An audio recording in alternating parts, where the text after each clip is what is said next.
Another mind, steady studying my enemies. Anytime I rhyme, feel like I smoked a blunt of cannabis. Like PG, pass me the clippers, I'ma handle it. More like CP3, just warrior like glamorous. What's going on, world? It's your boy Gemini Brown here, back with another episode of Nalo Kicking Knowledge. Today, we'll be taking a look at placements that really force independence or growing up within life. So, let's get into it.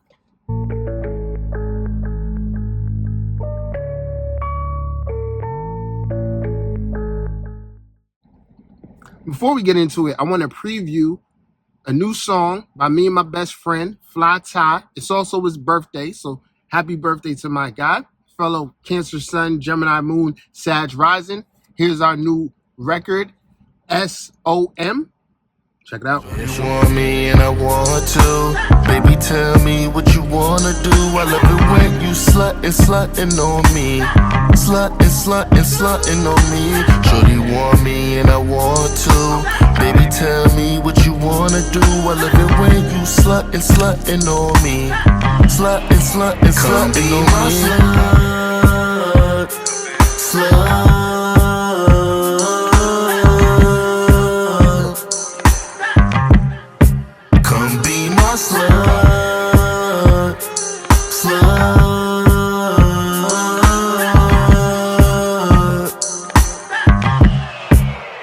In the stool, getting right, late night, seen the text, can you touch down? My honey dipped on trip, she just looking for a bust down. Got to the crib, everything looking fat, jumped on my lap.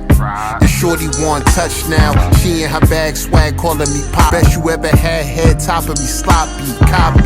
Nalo swimming, sailing like boats, in it like a jukebox. The way she singing them notes, now that's power. Flower grew up out the concrete, more than a concubine, life where you was comfy. In it to win it, melody to my beat, Nikes on the feet, you made my cipher complete. Yeah, I'm committed, you got the full devotion, never fake it, that pussy wetter than the ocean. We stay in motion, like something new coming through. Other than music, my favorite thing to do is touching you. Shorty want me and I want to. Baby, tell me what you wanna do. I love it when you slutting on me. Slutting on me. Shorty want me and I want to. Baby, tell me what you wanna do. I love it when you slutting on me. Slutting. Now, if you like that record, you can find that record on all DSPs under Gemini Brown or Fly. All right. So, getting in today's placement, getting in today's topic, which is going to be addressing placements in your chart that really force or bring themes of independence, individuality, and what I like to call growing up. Okay.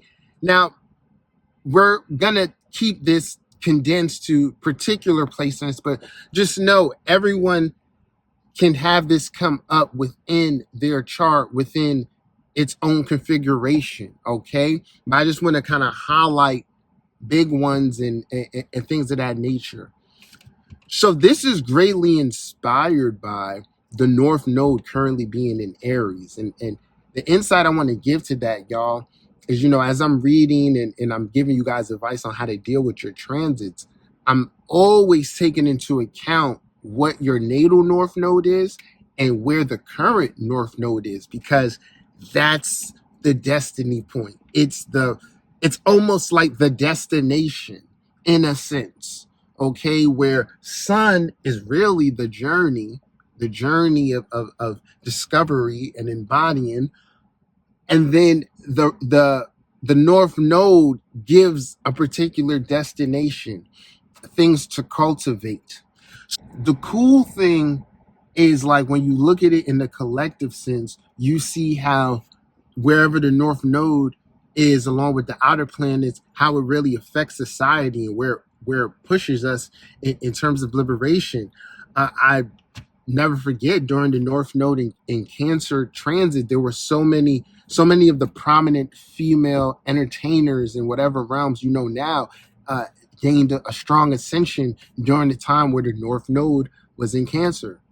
Okay, so one of the first things to know is with that is that, like, any time the North Node is transiting somewhere and you have natal energy there, that is an activation point for you. There's something that's going to occur connected to that planet, connected to that area of life, that's going to propel your destiny, right? And it's the part of life that kind of keeps us on our toes, because we never really know where we're heading, but we always got to be open to expanding and, receiving.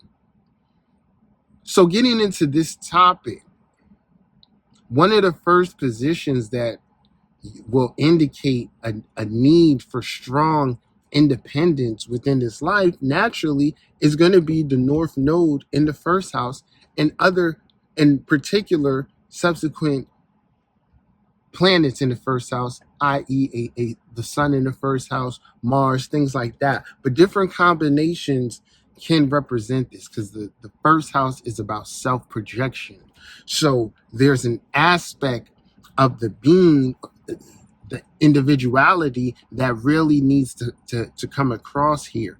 And through that, one gains more conscious awareness of how they can affect change within, life and all of that via the self. So when you're north, we can go with the North Node here, because whatever sign the North Node ends up in, that is the quintessential example of coupling those qualities with your sun sign. And that is how you get more refined, unique individuals, right? As someone who's a Gemini sun with a North Node in Capricorn, I understand how that North Node contributes to me being the individualized Gemini that I am. Okay, so we can look at the North Node in the first place as like, wherever my sun is, I have to combine these particular characteristics with that to achieve a greater essence or mastery of oneself. A dope one that we could always combine with less is like Cancer and Sagittarius, which are naturally 150 degrees 𝐦𝐚𝐽. Doesn't really match up per se, right? But there's a beautiful connection here. And it's simple that as long as you embrace expansion within life, and there's a desire to create culture or be a part of culture, one will always have an emotional connection somewhere.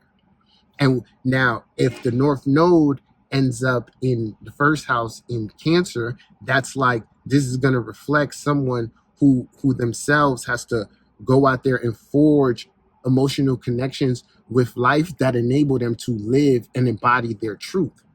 If this North Node is in Sagittarius, okay, and this sun ends up in Cancer, in this case, that would be the 8th house. There's a transformation that's going to occur in how one approaches life. They'll transform more into the Sagittarius archetype, or feel more emotionally connected to life once they've activated that North Node in the first. So it's always a combination of energies that is going to help us find fulfillment. But the important thing is the conscious awareness that one develops from the cultivation of the sign. Okay.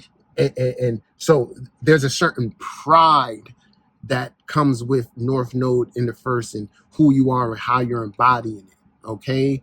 I've seen like a lot of times that people are mostly Neptune, but Neptune in the first is one where it's like, I'm going to treat my body like a piece of art. Okay. And I'm going to experiment with different facets of my body. So I may change a lot within life, but I take pride in those changes. You understand? And that could be set for a Pisces rising as well. Okay. So another position that forces us to really take control over our lives, individuality, independence, is going to be Saturn in the 4th house. Now, this is a position that it requires like constantly working at it, or constantly striving. The worst thing you could do with Saturn in the 4th house is be content with the conditions in which you're given. because more times than not, the individuals being born into conditions that they need to transcend or rework. There's a certain conditioning that one may absorb, ways of thinking that through other points in the chart, your Jupiter, your Sun, you redirect that energy. You teach yourself to be better. So how I see it is like people with Saturn in the fourth house, they either become very relentless within their pursuits of security, and remember it's opposite the fourth house, so it's going to lead to more career-oriented people, or you have those who settle, and ultimately Saturn in the fourth, if the individuality isn't honed and taken advantage of and accepted, one becomes kind of like a karmic statistic. You can fall prey to particular themes that have others have in your family, and that could be through things like parenthood, marriage, relationships, being overly committed, all of that. So with Saturn in the fourth house, we really find that in order to cultivate the independence, there's a restriction, a limitation that we have to have with the family unit, which ultimately that may be you being perceived as being selfish. But you know what? The results speak for themselves. So I always tell people with Saturn in the fourth, if you've gotten to your Saturn return and life hasn't allowed you to expand out of that immediate environment, that you taking it upon yourself and saying like, I don't want to be in this environment anymore, I'm taking myself somewhere else, right? That is going to be the activation of the energy. But most people, it's like, well, that requires resources. Well, that's where it comes back to Saturn and work and, having to set yourself apart and, you take independence. So a chief lesson here, and some of these themes carry over to Saturn in the second too, because part of the lesson is about like financial responsibility, but it's really just about taking control over the type of life you want to have for yourself, the emotional connections you want to have. And sometimes you'll be around negative patterns that you have to choose to take yourself away from, right? So Saturn in the fourth one is definitely a big one. Now, the next position I'm going to name here deals with the same energy, which is Chiron, but I've seen it play out in different ways, and I wanted to name them both. So I've seen Chiron in the 7th and Chiron in the 12th really force these themes of having to bring karmic balance to particular areas. In the 12th house sense, it could be a number of things. In the 7th house sense, more within relationships and how we experience others. But it's kind of simple. Whatever you fear is what you must go closer to. Whatever you fear or whatever uncomfortableness that may arise from what you fear is ultimately what will heal you.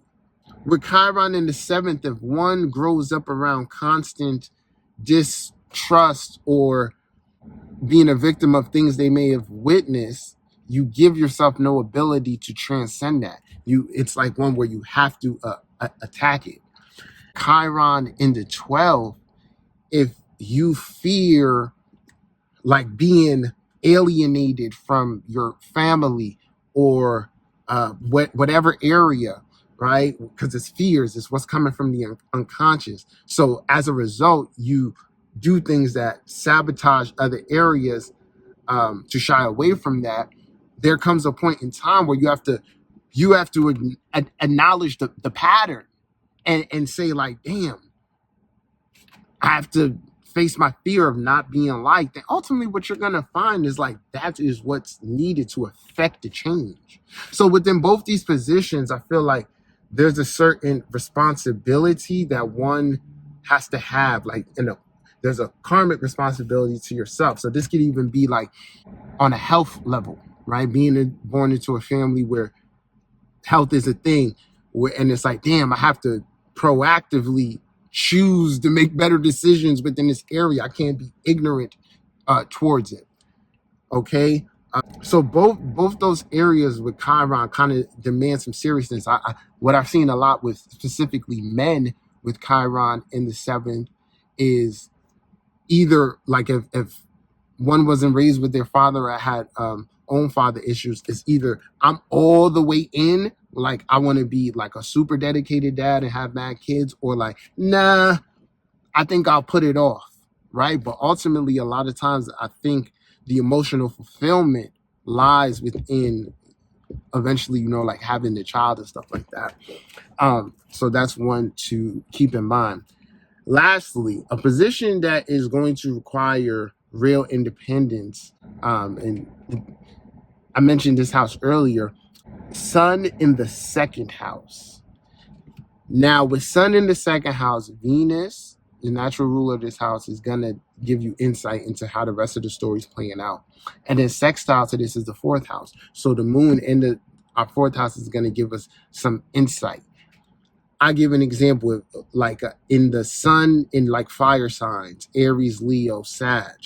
You may be born into a family where you're the one who's meant to be the financial breadwinner, or you're the one in, let's say with Sagittarius, that's meant to initiate or get everyone on accord spiritually, right? By presenting new perspectives or saying like, yo, let's get serious about us healing this particular shit. Right? There's a responsibility here. So here's the practical part I always tell my students with astrology. I pay attention to the sociological factors of these things. So when someone is like a Sun in the 2nd house, I want to know what number, what sibling are you? Are you the oldest? Are you the middle? Are you the youngest? Because that influences the values in which you inherit and ultimately like what's expected of you. So naturally, the oldest with this position, you're going to have to do more, or more is going to be expected of you, whether you're man or woman, right? If you're the middle, you may make efforts to be individual or take charge, but you don't feel like it's fucking respected or it's seen. If you're the youngest, you might naturally just be in your own world, or you might avoid, depending the condition. That's why I said other factors will matter. But the chief lesson here is like, however you, or whatever area you take control of life in, you feel that validation of your independence. All right. So this was my interpretation of placements that, really force you to grow up or take control of your individuality. Drop a comment. Let me know what you think. Feel free to check out my website, GeminiBrown.com, my book, my projects. Till next time, peace.